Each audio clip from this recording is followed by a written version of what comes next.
में खुशबू घोलने वाले अभी चंद लोग बाकी हैं उर्दू बोलने वाले। जनाब एनएमडी फारूक साहब से गुजारिश करता हूं कि आप लोगों से मुखातिब हों। अस्सलाम वालेकुम रहमतुल्लाहि व बरकातुहू। मोअज़्ज़िज़ हज़रात, मैं तकरीर तेलुगु में करता हूँ, माफ़ी चाहता हूँ आप लोगों से।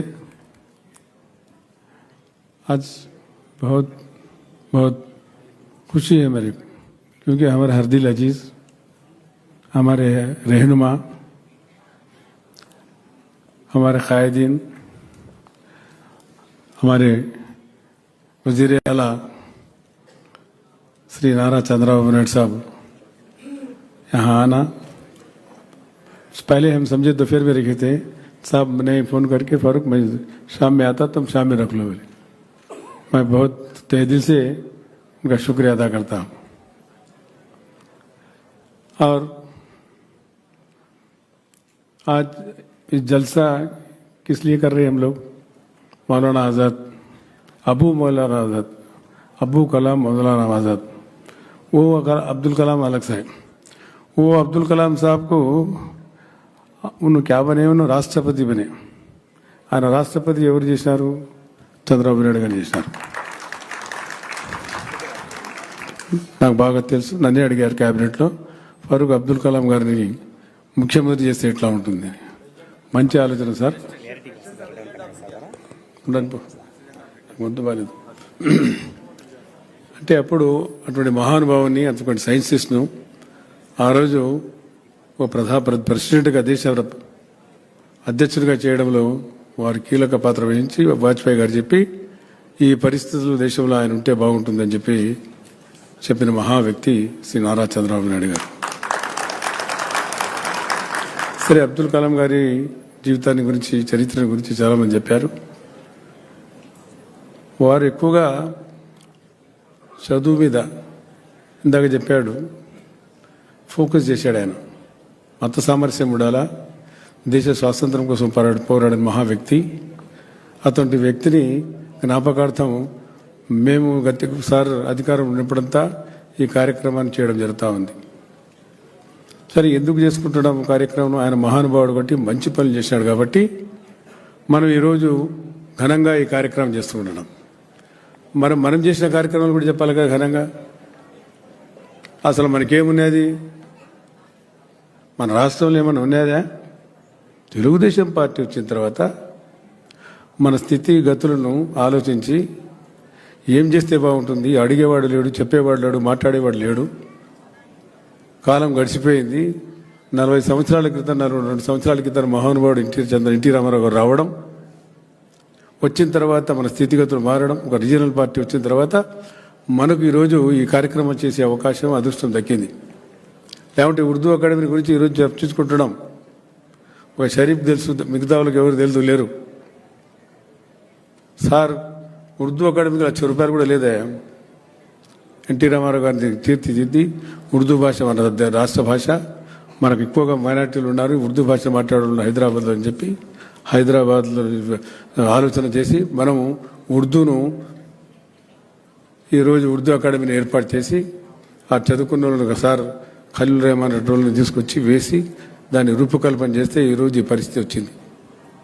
మైనార్టీ ఫైనాన్స్ కార్పొరేషన్, ఒకరికి అర్ధ పార్టీలు ఉన్నాయి, ఏమైనా చేశాయా? ఎవడన్నా చేసినాడా? మీరంతా బాగా చదువుకున్న వాళ్ళు, విద్యావంతులు వచ్చినారు. మైనార్టీ ఫైనాన్స్ కార్పొరేషన్ కానీ ఎవరు ఏర్పాటు చేశారు?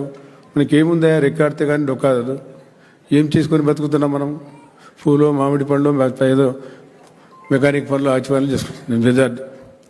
వాళ్ళకు ఆర్థికంగా సాయం చేయాలా? ఆర్థిక పరిపుష్టి పెంచితేనే వాళ్ళు బాగుపడతారు. కాబట్టి వాళ్ళు లోన్లు ఇచ్చి వాళ్ళకు ఆర్థిక పరిపుష్టి పెంచాలని ఆలోచన ఆ రోజు ఎన్టీ రామారావు గారికి, చంద్రబాబు నాయుడు గారికి వచ్చింది. మనకు ఎవరికైనా వచ్చింది? గతంలో కాంగ్రెస్ ప్రభుత్వం అనేది అదేవిధంగా బాగా జ్ఞాపకుంది. షాదీ ముబారక్ కూడా ముఖ్యమంత్రి గారు నన్ను పిలిపించి ఆ జాయిద్ అలీ ఖాన్ ఒక రిపోర్ట్ ఇచ్చినాడు, ఫరూక్ నువ్వు రా అన్నారు. నేను పోయాను. ఆ రిపోర్ట్లో ఏముంది? దాదాపుగా 30 సంవత్సరాలు, 35 సంవత్సరాలు దాటిన ముస్లిం ఆడపిల్లలకు పెళ్లిళ్ళు కావడంలే, పెళ్లి చేసుకునే స్తోమత లేదు, పేదరికం. ఆ పేదరికానికి ఇట్లా ఏం చేయాలా? ప్రభుత్వం మీద ఆదుకుంటే వాళ్ళు పెళ్లిళ్ళు అవుతాయని చెప్తే ముఖ్యమంత్రి గారు అప్పుడు దాన్ని ప్రవేశపెడితే ఒక ముస్లింలకే కాకుండా బీసీలు కానీ ఎస్సీలు కానీ ఎస్టీలు కానీ అందరికీ ప్రవేశపెట్టారు. మహానుభావుడు ఆయన కాదా? ఎవరిని మనం అనుకోవాలా? ఎవరిని స్మరించుకోవాలా? ఈ లోన్లు ఇచ్చి చదువుకునే పిల్లలు కూడా 1985లో మైనార్టీలకు రెసిడెన్షియల్ స్కూల్ కూడా ఏర్పాటు చేసాం. ఫస్ట్ మేమే మొదలుపెట్టాం. నిజామాబాద్, గుంటూరు, కర్నూలు. ఆ రోజు ఎన్టీ రామారావు గారు ప్రవేశపెట్టారు. ఈరోజు ఎన్ని అయినాయి? కంప్యూటర్ సెన్సెస్ పెట్టారు చంద్రబాబు నాయుడు గారు. ఆర్థికంగా వెళ్ళారు, టెక్నాలజీలో పైకి పోతా ఉన్నారు. వీళ్ళ దగ్గర ఆర్థికంగా డబ్బులు లేవు, వీళ్ళకి ముందుకు పోవాలా, వీళ్ళకి తీసుకురావాలా. కాబట్టి సాంకేతికపరమైన విద్యను ప్రవేశపెట్టాలంటే ఈరోజు అమెరికా కానీ లండన్ కానీ మన పిల్లలు పోయినారంటే దాంతోపాటు న్యాక్ అనేది ఏర్పాటు చేశారు. న్యాక్ ద్వారా ఎన్ని లక్షల మంది పోయినారు మీరు ఒకసారి చూసుకోండి. హైదరాబాద్లో 1998లో వారే ప్రారంభోత్సవం చేశారు న్యాక్ను. ఈరోజు లక్షలాది మంది విదేశాలు ఉన్నారు, ఒకరు కాదు. నేను కువైట్ పోతే సార్ పంపితే కువైట్ కడప మా ఇది వైఎస్ఆర్ సీటు ఉన్నట్టున్నారు మన వాళ్ళంతా, మొత్తం మన వాళ్ళే ఉన్నారు. మరి ఎక్కడి నుంచి ఇక్కడ ఎందుకు పోయినారు? సాంకేతికపరమైన విద్యని ప్రవేశపెడితే అమ్మాయి చెప్పింది మీ వల్ల ఈరోజు చెప్పిందా లేదా? ఎంత ఇచ్చారా? మన పర్సెంటేజ్ ఎంత? 7.5% మన ముస్లిం సోదరులు ఈ రాష్ట్రంలో ఉంటే మనం ఎంతమంది 16,000 మంది టీచర్లకు గాను 1,600 మంది 10%, 10.5% అంటే జనాభాను మించి టీచర్లు అయినారు మన పిల్లలు. అందులో 30% ఆడపిల్లలు అయినారు. ఆ అమ్మాయి ఎవరు చేసినారు కార్యక్రమం? 30% అయినారు. వాస్తవమా కాదా? చెప్పాలి మీరు. వాస్తవమే కదా. మరి ఆ అమ్మాయి ఏం చెప్పింది? ఆడబిడ్డ చిన్న పిల్లలు వచ్చుకుని సార్ దగ్గరికి వచ్చారు. మన సార్ లోకేష్ బాబు గారు సార్ ఏర్పాటు చేస్తే ఏమంటే 8 ఏళ్ళ నుంచి మాకు డిఎస్సీ లేదన్న ఫరూక్ అన్న, ఏం చేయాలా, పెళ్లిళ్ళు అయిపోయినాయి, పిల్లలు పుట్టారు, అయినా కానీ పట్టుదల చదువుకొని మా భర్తల ప్రోత్సాహంతో మీ పిల్లలు తీసుకొచ్చినామంటే ఎంత సంతోషంగా ఉంటుంది. సార్ హృదయం ఎంత ఆయన ఎంత సంతోషపడింటారు సారు. తన వల్ల మన పర్సెంటేజ్ ఎంత, మన పిల్లలు ఇంతమంది వచ్చారంటే ఎవరి వల్ల వచ్చారా? ఇన్ని మంచి పనులు చేశాం. 1-2 సరే మౌజన్లు ఇమాములు ఎవరు ప్రవేశపెట్టారా? మీరంతా వచ్చినారు కదా, ఇక్కడ ఉద్యోగం మీరంతా రాలే. సరే ప్రవేశపెట్టింది. ఎవరికైనా వేరేటోళ్ళకి ఆలోచన వచ్చిందే? ఏమంటే మేము చేసినామని. ఏం చేసినారు మీరు? ఏం చెప్పాలా? ప్రజలకు ఏం చేశారు? ముస్లిం సోదరులకు ఏం చేశారు? ముస్లిం కమ్యూనిటీకి ఏం చేశారు? ఏ అభివృద్ధి కార్యక్రమం చేశారు? లోన్లు ఇచ్చారు, ఉర్దూ అకాడమీ పైకి తీసుకొచ్చాము. 2001లో 1000 మంది టీచర్లు, ఉర్దూ టీచర్లు కాబట్టి 1000 మంది టీచర్లు కూడా ఇచ్చారు. అదే రోజు ఉర్దూ భాషను కూడా 2వ భాషగా రాష్ట్రంలో ఏర్పాటు చేశారు. అది మన ఘనత, ఆయన ఘనత, ఒక కమిట్మెంట్. కాబట్టి మనం ఇన్ని పనులు చేసుకుని మనం చెప్పుకోవాలి. ఫలానా ఆయన వచ్చిన తర్వాత మనకి పట్టుబడులు జరిగాయి. షాదీఖానాలు ఎన్ని షాదీఖానాలు? ఒక షాదీఖానాన్ని ఇచ్చినాడు ఆయన? ఒక పనైనా చేశాడా? దరిద్రుడు. అది కూడా హైదరాబాద్ సొంత జిల్లాలో హజ్ హౌస్ కంప్లీట్ చేయలే ఆయన ముఖ్యమంత్రి. 25 కోట్లు మహానుభావుడు చంద్రబాబు నాయుడు గారు ఇస్తే దాన్ని ఇన్కంప్లీట్ చేశాడు. ఎవరి జిల్లా అది? ఎవరి జిల్లా? కడప జిల్లా. ఎవడు ముఖ్యమంత్రి కడపకు? మీరు ప్రశాంతంగా ఇంటున్నారు చెప్పాలా? దానికి ఒక పైసాన్ని ఇచ్చినాడేమే. దాదాపుగా 18, 19లో మేము దాదాపుగా 150 కోట్లు ఇస్తే మసీదులు కానీ, షాదీఖానాలు కానీ, ఈద్గాలు కానీ, ఖబర్స్థానాలు కానీ ఇస్తే మొత్తం జీవులని క్యాన్సిల్ చేశాడు. 25% చేసుకున్నారని వాళ్ళు కాదు, 25% చేరువలు కాదు, ఏమి చేసిన వాళ్ళు కూడా ఇవ్వలేదు. మొత్తం నేను కొన్ని షాదీఖానాలకు సార్ 1 కోటి రూపాయలు ఇస్తామంటే మహానుభావుడు సార్ 2 కోట్లు ఇచ్చినారు. సార్ అందరికి అడ్జస్ట్ చేయాలంటే లేదు ఇచ్చేసేయని చెప్పినారు. వాస్తవం కాదు, కూర్చున్నారు చెప్పమనండి. ఇక్కడ ఉన్నారు కదా ఆత్మకూరు, మీరు ఇవ్వలేదా? గవర్నమెంట్ స్థలాలు ఇచ్చాయా? మీకు ఇచ్చింది గవర్నమెంట్ స్థలాలు ఇచ్చాం. 3 స్థలాలు కూడా వేయాలి. ఎక్కడ ప్రభుత్వ స్థలాలు ఇచ్చి షాదీఖానాలు కట్టించి మీకు ఇవ్వడం జరిగింది. ఎటువంటి షాదీఖానాలు కట్టారు?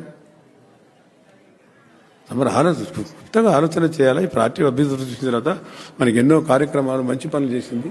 మనం చంద్రబాబు నాయుడు గారి నాయకత్వంలో చేయాల్సిన అవసరం ఉంది. ఈరోజు మళ్ళా డిఎస్సీ వస్తుందంటే పిల్లలు ఎంత ఆనందంగా ఉన్నారు. మళ్ళా డిఎస్సీ నేను ప్రవేశపెడతా, బిడ్డలకు అందరికీ ఉద్యోగాలు ఇస్తా, టీచర్లు కావాలి నా పిల్లలంతా చదువుకోని అని చెప్పి ఆ విజన్ ఉండాలి కదా ముఖ్యమంత్రి అయిన వాళ్ళకు.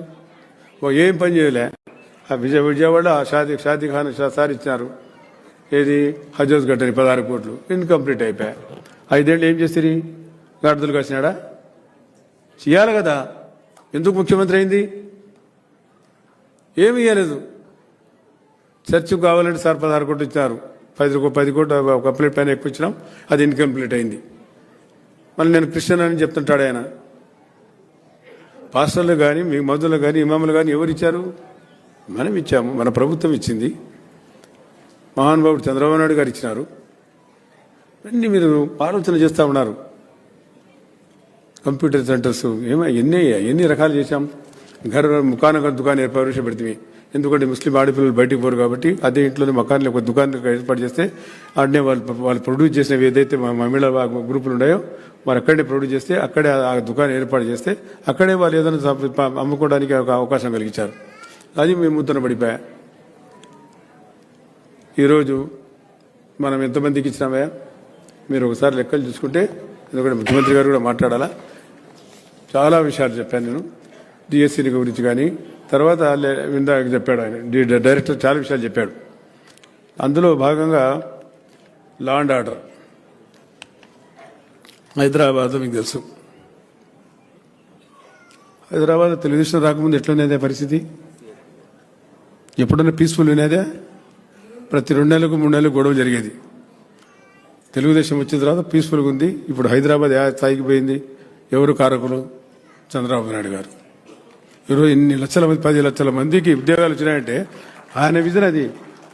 బిల్ క్లింటన్ పిలుచుకొచ్చారు, బిల్ గ్రేడ్ పిలుచుకొచ్చారు, మహాతీర్ మొహమ్మద్ పిలుచుకొచ్చారు, ప్రోటోకాల్ నాకు ఇచ్చారు సీఎం గారు. మహాతీర్ మొహమ్మద్ బడిన ఫండ్ ఫరూక్ అని మరి ఇటువంటి పని చేశారు. గొప్ప పని చేశాడు ఆయన. ఇంకా విషయాలు చెప్పాలంటే చాలా ఉన్నాయి. ఎందుకంటే 1-2 విషయాలు చెప్పి మీకంతా మీకు తెలియాలని చెప్తాను. ఆయన మీకు తెలిసినా మీరు మౌనం వహిస్తారు. ఇప్పుడు మైనార్టీ బడ్జెట్ గురించి చెప్పారు, పాస్టర్ల గురించి చెప్పారు. అమ్మాయి కోచింగ్ అడిగింది.